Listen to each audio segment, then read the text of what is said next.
Hello students, कैसे हैं आप सब। आज डे 7 का हम आपको अभी शेयर कर रहे हैं, जो कि है इसमें सबसे पहले स्टार्टिंग में है सिंपल वर्ड्स। तो क्या है सिंपल वर्ड्स आज के? फॉलोइंग यानी निम्नलिखित, नीचे लिखा हुआ।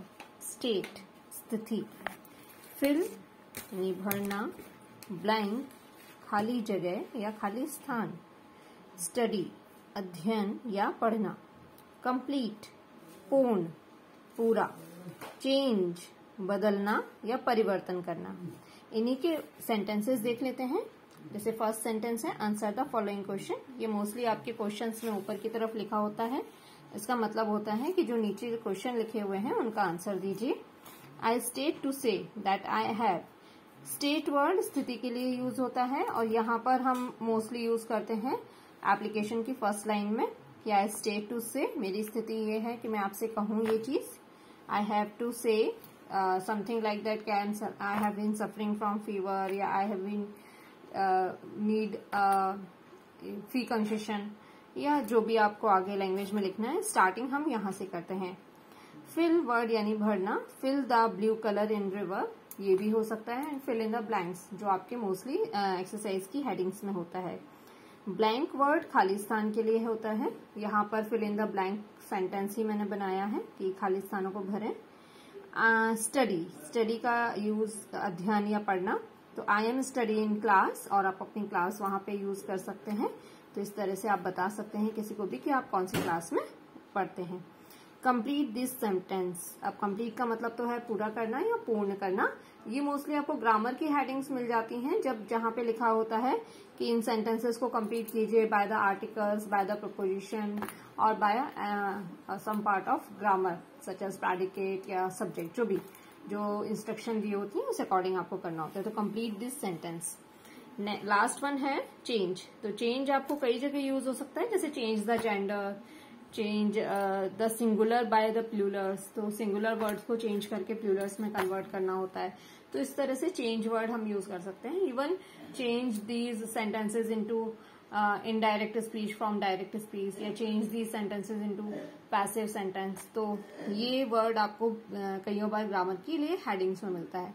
आज आप देखेंगे मैंने मोस्टली जो सेंटेंसेज या जो वर्ड्स लिए हैं वो वर्ड्स हैं जो आपको बुक में, पीछे एक्सरसाइज में या कई बार हेडिंग्स में मिल जाते हैं। और ये मैंने आज यही सोच के लिए है कि ये वर्ड्स अगर आपको पता है, इनकी मीनिंग क्लियर है, तो आप उन क्वेश्चंस के आंसर्स भी प्रॉपरली दे पाएंगे। आगे बढ़ते हैं अपने ग्रामर पार्ट में। जैसा कि डे 6 में मैंने आपको आर्टिकल्स क्लियरिफाई किए थे। Article is not a part of one day game, so हम उसे आज भी कंटिन्यू रखेंगे। और आज मैंने आपको एक एक्सरसाइज यानी 10 सेंटेंसेस दिए हैं, जिसमें आपको ए, एन या दा पुट डाउन करने हैं। यानी आप ये सोच के भरेंगे कि ए किस में आएगा, एन किस में आएगा और दा किस में आएगा। और कल जब क्लास होगी तो मैं इसको क्लैरिफाई भी करूंगी कि किस में क्या आएगा। तो आप दोनों क्लासेस को मिलाकर अगर देखेंगे तो आप समझ पाएंगे। तो आपको मैंने जैसे सुबह बताया था, डे 6 की क्लास में बताया था कि ए कब यूज होता है, एन कब यूज होता है और दा यूज कब होता है। उन्हीं रूल्स को ध्यान रखते हुए आपको ये वाला एक्सरसाइज कंप्लीट करना है। इसकी सेंटेंसेस मैं एक बार आपको पढ़ देती हूँ, जिससे आप वॉवल की प्रोनाउंसिएशन और कॉन्सोनेंट के प्रोनाउंसिएशन भी जस्टिफाई कर पाएंगे। सो सेंटेंस है, एंड फिलअप वाला जो स्पेस होगा उसे मैं डैश पढ़ूंगी। ओके।